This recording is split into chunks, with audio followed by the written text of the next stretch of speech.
Ud'u ila sabili rabbika bil hikmah wal mau'izatil hasanah wajadilhum billati hiya ahsan. Jika ada orang yang belum paham tentang tuntunan agama, dipahamkan. Jangan dimarahi, jangan dicela. Bagaimana cara mengajaknya? Saya tutup. Kata Quran pertama dengan hikmah.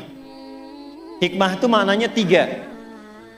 1, puncak pengetahuan. 2, kesesuaian perkataan dan perbuatan. 3, kata-kata dan sikap yang lembut dan bijak. Puncak pengetahuan, kesesuaian perkataan dan perbuatan. Yang 3, kelembutan dalam sikap dan sifat atau perilaku yang melahirkan kebijaksanaan. Langsung praktekkan. Maaf Bu, jadi sudah pernah mengalami ya, kalau ada anak-anak gitu, anak rewel macam-macam, ibu pernah marah? Marahnya benci atau sayang? Bayi nangis rewel terus, bayi baru lahir, apa ibu bentak? Diam kamu gitu? Tidak. Ibu pukul? Tidak. Yang keluar apa? Sayang, kan? Dipeluk dan sebagainya.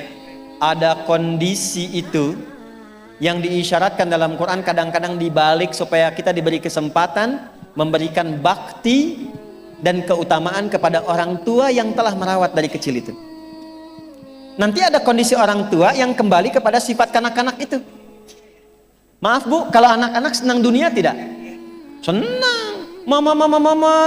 Lihat mobil-mobilan, pengen mobil-mobilan. Lihat pengen permen, pengen permen. Keluar dari sini lihat balon, pengen balon. Nanti ada orang tua yang kekanak-kanakan. Lihat tas baru, pengen tas baru. Ya, lihat ini butuh juga, kadang enggak tapi pengen.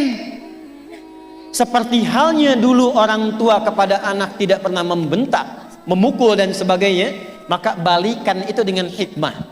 Datang pada orang tua. Caranya bagaimana? Puji dulu, ucapkan terima kasih dulu, praktekkan Quran surah ke-46 ayat 15. Masya Allah, rasanya tidak ada deh di muka bumi ini yang paling aku sayang kecuali mama. Terima kasih sudah membimbing, melahirkan, merawat, menyayangi. Sambil dipeluk, sambil dipijitin. Mah, tolong doakan ya, aku jadi anak yang soleh. Itu melembutkan dulu hatinya. Lembutkan hatinya dulu. Setelah itu muncul, iya anak mama insya Allah soleh dan sebagainya. Baru masuk kepada inti pembahasannya. Mah, menurut mama bagaimana kalau satu saat aku dipanggil oleh Allah? Jangan bicara begitu dulu. Sudah muncul tuh ya. Iya mah, tapi kan harus siap-siap juga supaya memberikan pahala buat mama. Doakan ya mah, supaya nggak banyak sifat-sifat dunia yang melekat. Aku rajin sholat, semua yang ada dunia berkah sifatnya. Pelan-pelan dulu. Nanti kalau sudah masuk ini, baru masuk kepada yang lainnya. Aduh malu mah, ini ada motor belum pernah dipakai ke taklim, belum pernah dipakai untuk sholat, belum pernah dipakai mengantar ke masjid. Doakan ya mah supaya berkah. Masuk dari kita pribadi dulu. Biasanya kalau sudah seperti itu, maka seketika akan menjadi cermin yang menyadarkan dan tanpa diminta langsung diperbaiki. Tanpa diminta langsung diperbaiki. Saya tutup dengan contoh singkat dan cepat. Saya pertama datang ke Indonesia, lalu mengasuh pondok pesantren di Jakarta. Saya nggak perlu sebutkan namanya.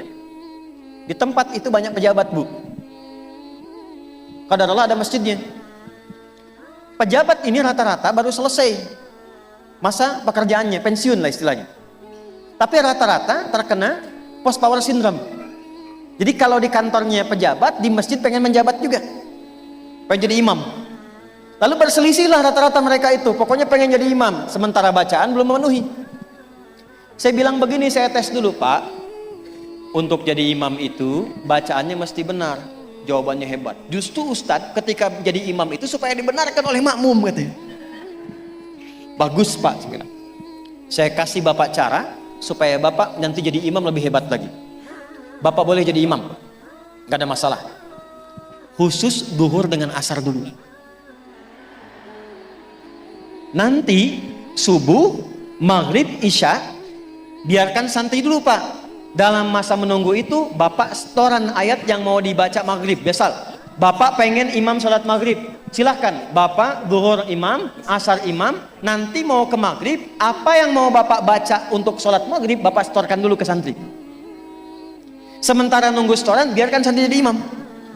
Begitu santrinya ngimamin suaranya bagus Bu, isanya bagus juga, subuh bagus juga. Besoknya saya bilang lagi, Pak silahkan maghrib imamin. Gak usah Ustadz, itu aja yang udah ada. Setelah mereka ada lebih bagus, dan lebih enak, kita naikin. Pak, jadwal isya ya, nggak usah Ustadz. Enggak, Bapak udah bagus bacaannya. Jadi begitu diberikan jadwal dan merasakan ada perubahan, disitulah kemudian terbawa untuk lebih meningkatkan bacaan Qur'annya. Sejak saat itu, yang tadinya hanya pengajian ibu-ibu, sekarang ada pengajian bapak-bapak. Untuk tahsin. Terakhir, bacakan doa Nabi Musa saat datang kepada Fir'aun. Jangan lihat Fir'aunnya, jangan lihat lihat sifat kerasnya. Fir'aun tuh begini Bu, sifat kerasnya. Hei, saya nggak suka tuh dengan model rambutnya. Pisahkan kepala dari badannya. Bukan suruh cukur. Karena itulah di surat Thaha Nabi Musa diajarkan doa oleh Allah, Rabbi shrahli wa yassirli wahlul 'uqdatan yafqahu